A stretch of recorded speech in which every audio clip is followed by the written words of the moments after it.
bebandla egameni likaJesu Kristu. Amen. Amen. Wow. Hey, siyambonga uNkulunkulu ngakho konke. Bazalwane sithandiwe. Yazi kuyenzeka uthando kodwa ungazi. Ikudukele nje lento yokuthandwa. Ukuthandwa kodwa ukuyithola ungazi ukuthi uyathanda. So khona ivesi lapha lithi ubusisiwe uthemba lakhe liNkulunkulu uJehova. Baningi abantu abanamathemba ahlukahlukene lapha kodwa ababusisiwe labo abazi uNkulunkulu esimkhonzayo. Amen. Yo, nginamanothi enginawo labazalwane and ziningi izinto ezisenhlizweni yami njengamanje ezinye ngizozisho kodwa ngizozama ukuthi impela ngibe umuntu onediscipline bazalwane. Sengisethile isikhathi.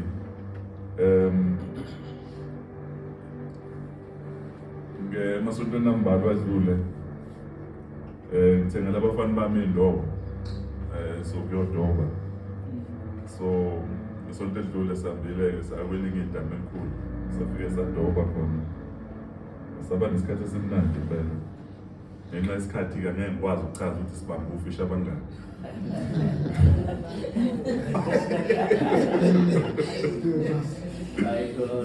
Manje le ndaba yokudoba khona udobo lwami ngakade nginalo isikhathi eside. Manje mase ngibathengele indobo sengibona enye into enzakalayo ukuthi every time sihamba nabo sidrive izolo bese lento le eCrosscorp because kusaze be-interview lapha eRedwini. So and I've been noticing lento bazalwane ukuthi njengoba sesithengele lezi indobo yonke indawo masibona idamu baba buka idamu kuzofana sifike sizodoba la. Ngithinta le bazalwane ngoba ithi ayikhulume nami uqobo njengoba ngimile la ngihleli iyavuka ekhanda ukuthi ibalekile lento yokubona ngamehlo bazalwane ukuthi ubonani. Because sesikakhulu lento yokudoba legenge yami yonke indawo lasihamba khona ibona amadamu. Yabo nje bade siza la ibona amadamu. Ngeke ngazwa abantu abakakhulu kubhizinisi ukuthi njalo uma befika endaweni noma emphakathini uma bebona iqheke noma iziqubu zabantu into equbuka khona ukuthi yazi mangalethi ibhizinisi lami njengoba kunabantu abangaka ibhizinisi lami lingadlondlobala.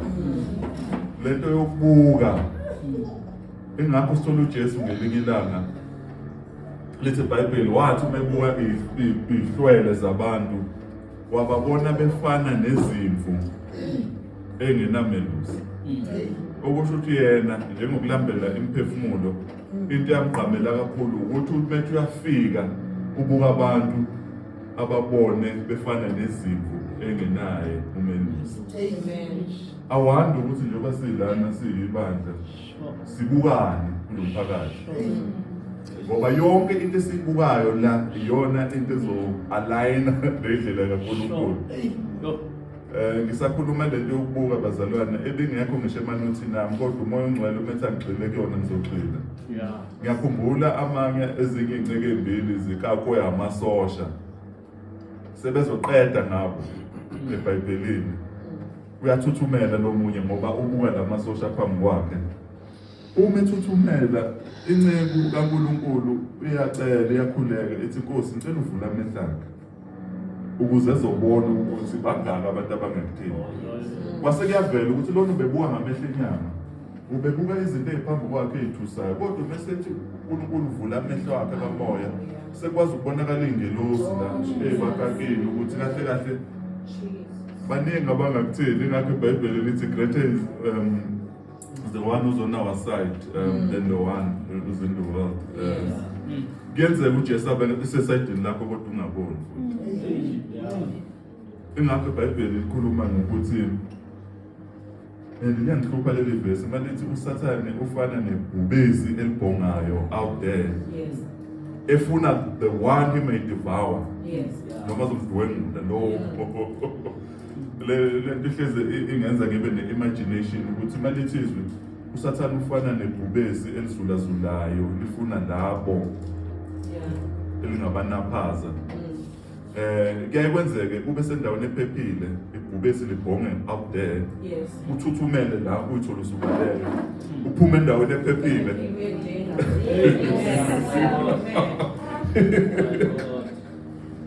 Ngicela ukuma lapho bazalwane okwamanje. Ziningi izinto uNkulunkulu afuna ukuzenza nasenzayo. Kodwa njalo uNkulunkulu mezosebenza kuye kube khona ukuthi inature yomuntu kube yona emaphambi kaNkulunkulu nalento uNkulunkulu afuna ukuyenza. Ingakho uNkulunkulu mebasusa ethetha ama-spies iy'nhloli ukuthi hambani niyohlola lelazwe lelana engifuna niyolidla. I-feedback ebuyayo kwaba u-10 ithi kuyabheda kulelazwe laba abantu bade bayakwazi ukulwa ezithenga i-feedback siyibone esifana namaqhwagi phambi kwabo. Yabo lento le khona lento bazalwana abayibiza nge-low self-esteem ukuthi uyibukele phansi ngendlela engakaze yabonakala. Yabo nje thina emsebenzini sisebenza nenhlobonhlobo zabantu, amaNdiya, amaMuslim, amakhaladi, abelungu. Uyabona ukuthi kwesinye isikhathi into enokulimaza umuntu omnyama kakhulu yileyo ukuyibukela phansi. Hawu mina ngafunda endaweni ethile isingisazi. Ukuthi uNkulunkulu sekugcobile ukuthi wena kufanele uhambe uyo uMoses makuthiwa hamba uzibuka yena nginamalimi nanani. uNkulunkulu njalo uma efuna ukusebenza even kule ndawo angikhulume nje la sikhona njengamanje. Miningi imoya ekhona ngaphandle evumusayo ezokwenza sure ukuthi umsebenzi kaNkulunkulu awungenzeki ngendlela efanele. Kodwa ikhathe eziningi inegativity izotholakala ngaphakathi ebandleni.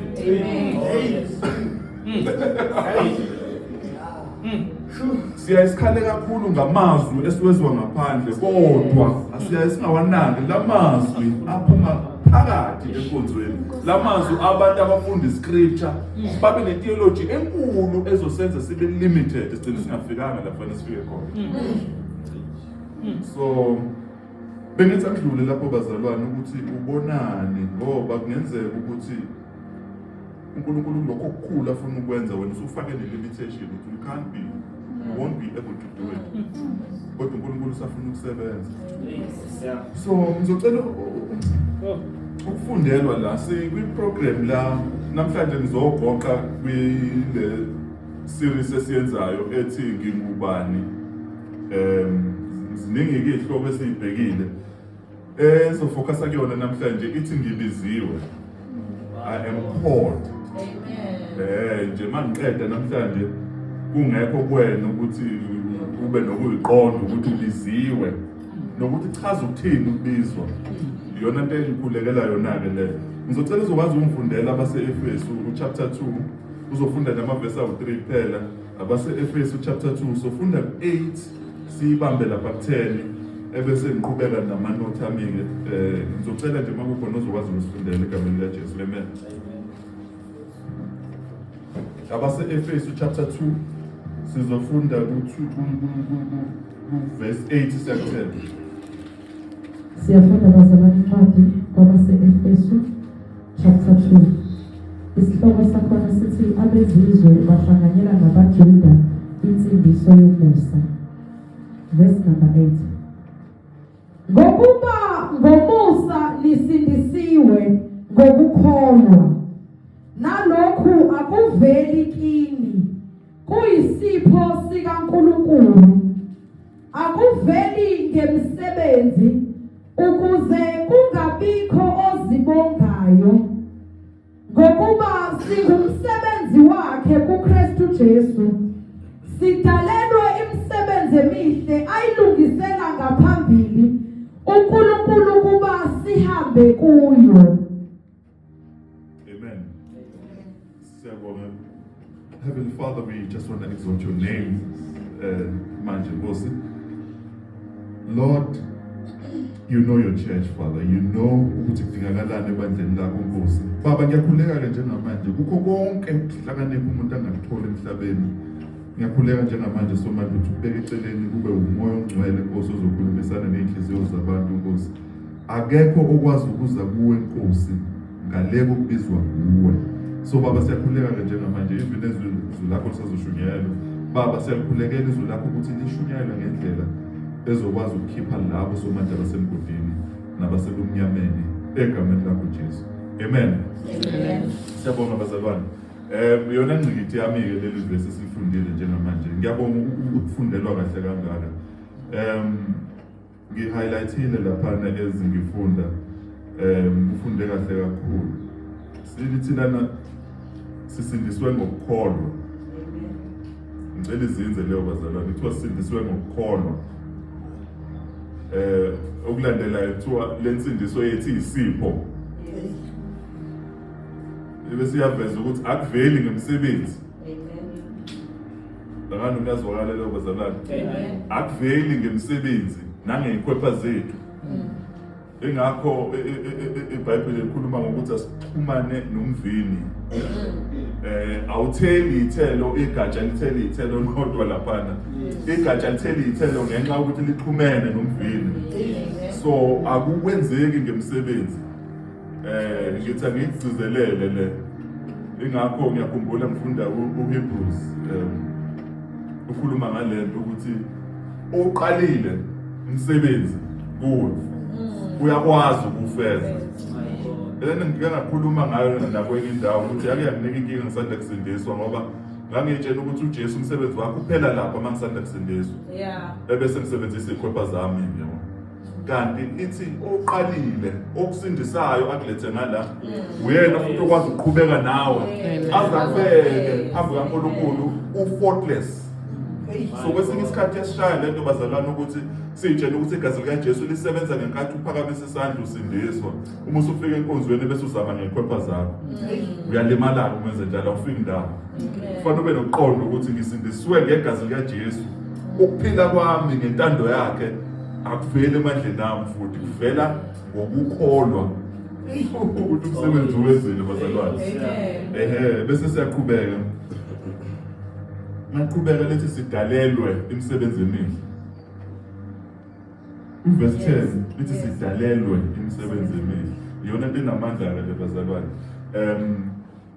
Sekuvelile ukuthi sikhulisa abantwana esihamba nabo njengamanje. Ukhona oqala washona ena 6 months. So uNkulunkulu sibusa ngabafana abawu3 kodwa sisalelwa abawu2 njengamanje.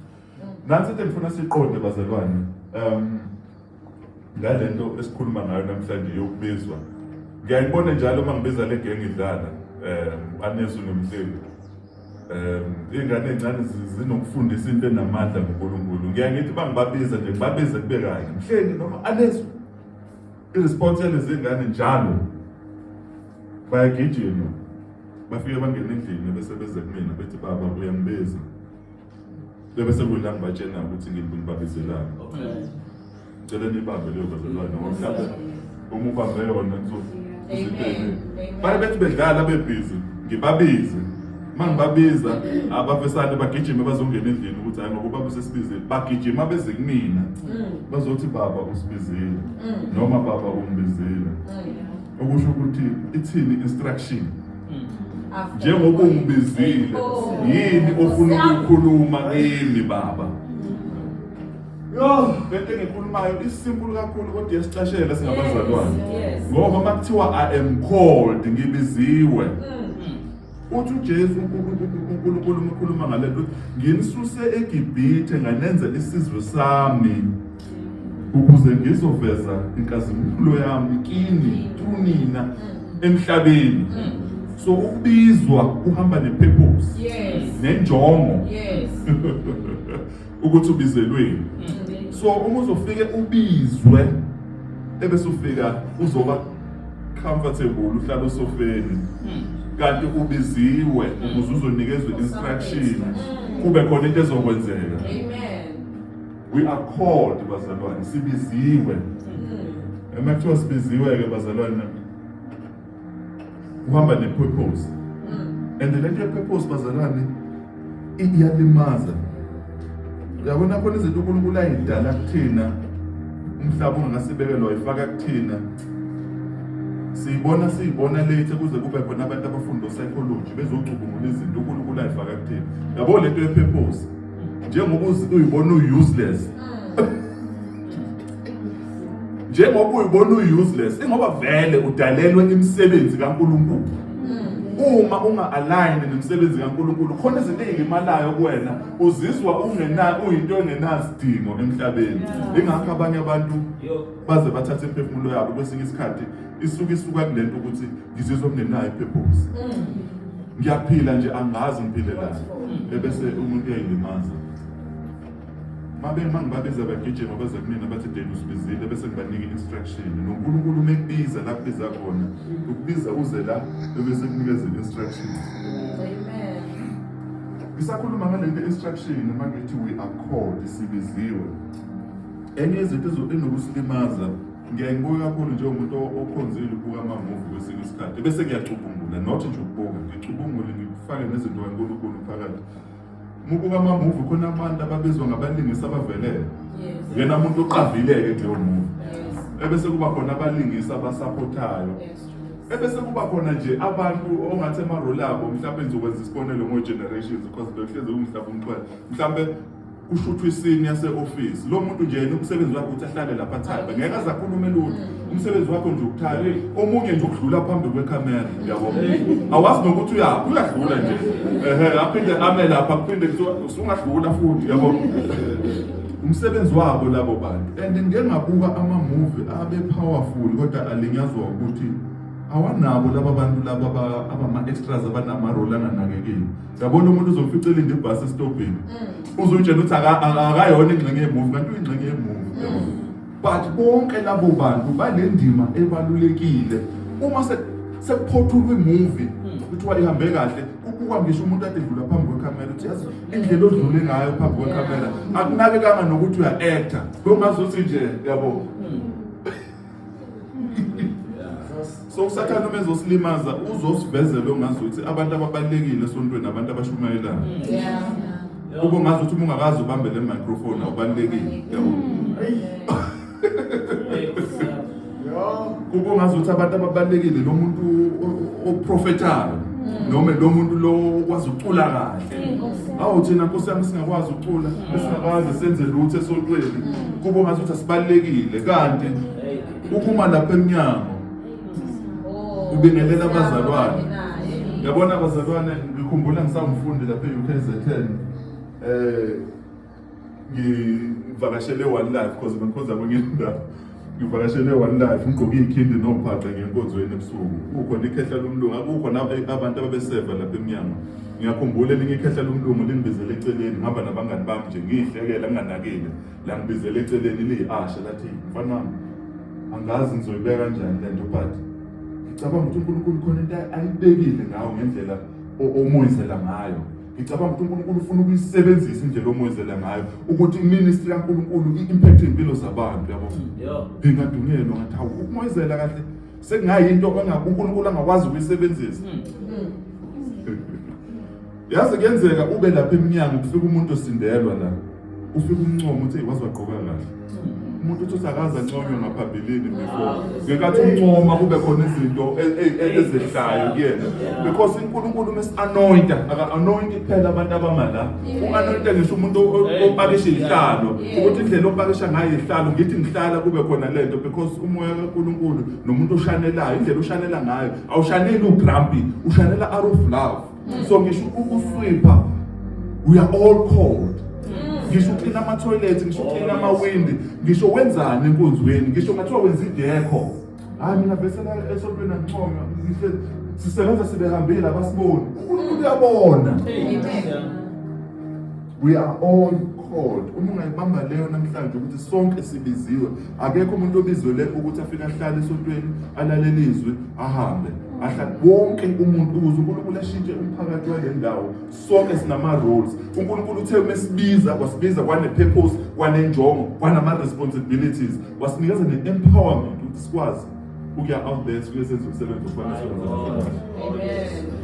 Elinye iphuzu engifuna ukukhuluma ngalo bazalwane. So asingabe nokuyithathela phansi. Sonke sibiziwe njengoba sidla. Sonke sibiziwe. Akekho umuntu ongabiziwe. Sonke sine-responsibility uNkulunkulu afuna ukuyenza. Elinye iphuzu engifuna ukudlula kulo bazalwane sikhuluma ngokubizwa. Sibizelwe ukuthi sibe ngcwele. Bathi ngiphindile sibizelwe ukuba ngcwele. And lento ngizoyisho nje ngendlela ungathuki ngiyabona sengithukile. Ngoba phela noma masikhuluma ngobungcwele sesikhuluma manje sifana sibala ukuthi khona abantu abenzani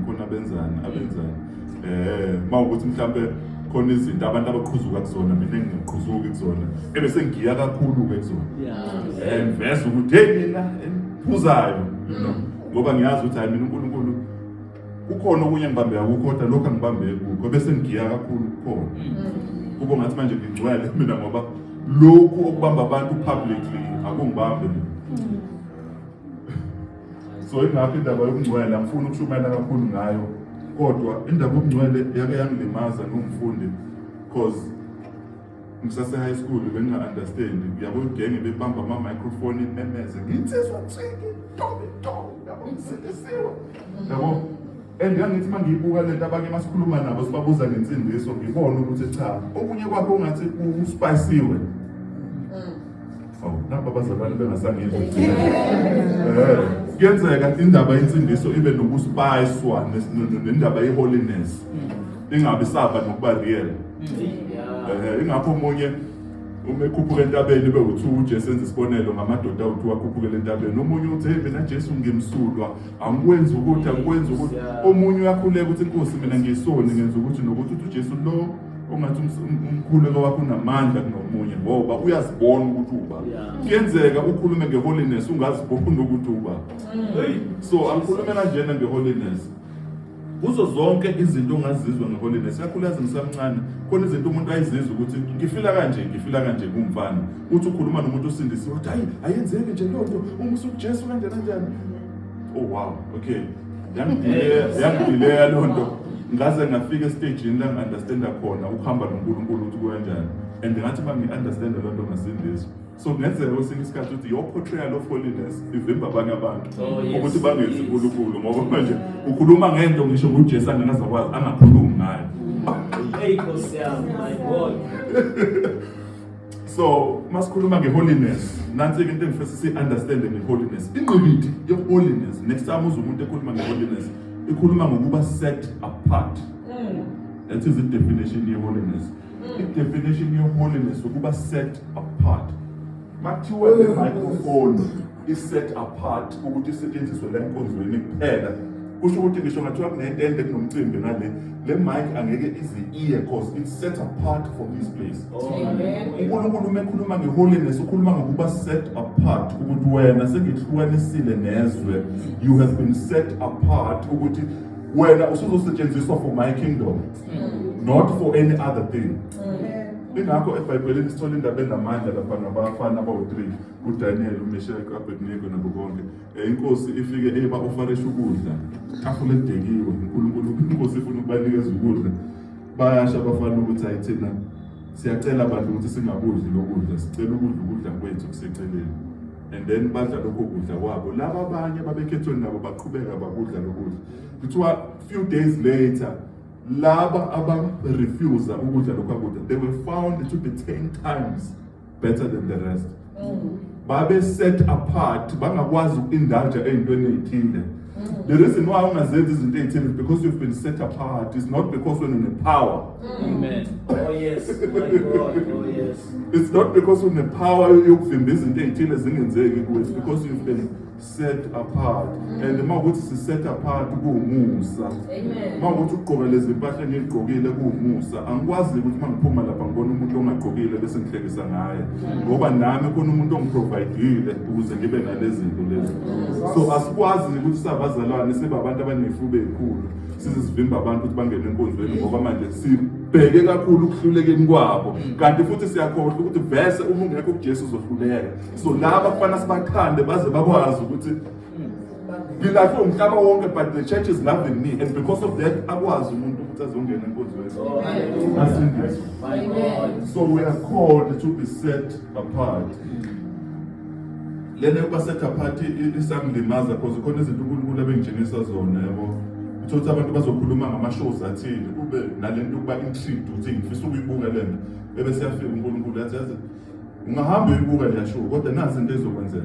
Uma usuyibukile kuzokwenzeka ukuthi nokuthi khona izinto ezonyakaza kuwena khona ubuthakathaka obuzongena kuwena. So ebese ngiyakhumbula ukuthi because of being set apart khona izinto ekufanele idliwe umhlaba kodwa mina ngingazidli. Yes. My God. Khona izinto kuzomele idliwe umhlaba kodwa mina ngingazidli so that izoba 10 times better than them. Amen. That is being set apart. That is holiness. Khona ingxoxo ezothi zingitaza kodwa kuzomele ngiqhelele kuzona. yabo nje uNkulunkulu ufeze ngivezela lezi zinto kwesinye isikhathi kwifonini uthi uyakhomenta nje just a comment awu nakho sengilwa nabantu ku social media but ngumzalwane ngibona ukuthi akusayona i-testimony right la kodwa kulula yabo nje kuvesana kube nefu elithile yabona wonke umuntu ukhuluma ngalento nawe ungene ku social media uyakhuluma and you are justified into ekhuluma mhlawumbe ine sense kodwa uthola uNkulunkulu bethe no awubayeke bakhulume konke but not well iyona nto kuba set apart ke labazalwane ebengifisa sibuke namhlanje uNkulunkulu akhulumisane nathi okugcina ke bazalwane ebese ngikushilo ke we are all called to serve sonke sibizelwe ukuthi kuzoba nento esenzayo la enkonzweni yabona mangithi we are all called to serve nansi into futhi enokusilimaza engeke ngayibuka igama lokuserva ngesilungu ukuthi serve umuntu oserva kuthiwa servant ngesizulu sithi inceku inceku sisebenzi isikhonzi and usathaneke uyakwazi ukuthatha izinto ezinhle ayitwiste kancane uma ubuka igama elithi inceku manje umuntu mangathiwa yinami ugumede inceku abantu bangacabanga mhlawumbe umuntu ongibishop ya umuntu onesihlalo esikhulu ebandleni yabo umuntu othwalwa ngeqoma yabo inceku kodwa ufunde iBhayibheli uma define inceku they define servant and we are all called to serve. Amen. uNkulunkulu ufuna futhi siserve one another. I've heard ama-testimonies are powerful. Abantu abama-CEOs kuma-positions zabo abaphethe inkampani ezenza amabhiliyoni kodwa athi uma efika enkonzweni uNkulunkulu athi wena ngifuna i-responsibility yakho kule nkonzo kuleli bandla kube ukulungisa ihlalo. Axake abantu ukuthi umphathi wethu nangilungisa ihlalo ngoba ekhanda lethu sitshela ukuthi khona izinto zasebandleni okufanele zenziwe abantu abalapha phansi. uNkulunkulu uyakwazi ukuthi esekukhuphulile waba laphana emhlabeni uyiminister athi uma ufika enkonzweni athi wena ngifuna wenze into la. Ngifike one life la sikhonza khona njengamanje. Ngazi kahle mhlophe ukuthi uNkulunkulu ziningi izinto asezenzile ngami ama-gift ngwazi. Abanye bengazi ukuthi mhlawumbe ngokubizwa ko-SABC ngokukhuluma khona zonke lezo zinto lezo. Kodwa ngathi mangifika enkonzweni nganokulangazelela ukuthi ngifisa ngihlala kuma-parking lot direct imoto and uku-direct imoto-ke uNkulunkulu ikhonto powerful yoku-direct imoto ema-parking lot yabo ngoba khona izinto abazalwane abanokuzenza ubonayo ukuthi ziyakuhluthuka yabo umtshele umzalwane ukuthi hey sekugcwele ngale umtshele ngesihle egcwele ngale abantu ucela ubake la athi hayi mina ngibaka ngale ahamba dumisa imoto eqhubeka afike ngale nangasitholi ispace abuye esezobaka khona la ukuthi thulubuku ukuthi ya uNkulunkulu wenza into kulomuntu kodwa futhi wenza into kumina yabo ukuthi just because sengiyawazi ama-gift uNkulunkulu anginike wona nokuthi ngiyakwazi ukuma phambi kwabantu mhlawumbe ngishumayele akungabe sekungitshela ukuthi manje mina senginemsebenzi exclusive ebandleni mawukuthi khona oshanelayo la ngizodlula ngibhekisa ikhanda le ngoba manje mina nginemsebenzi yami mina wami umsebenzi ula epulpit uma ungekho le pulpit angeke ngikwazi ukwenza ukuthi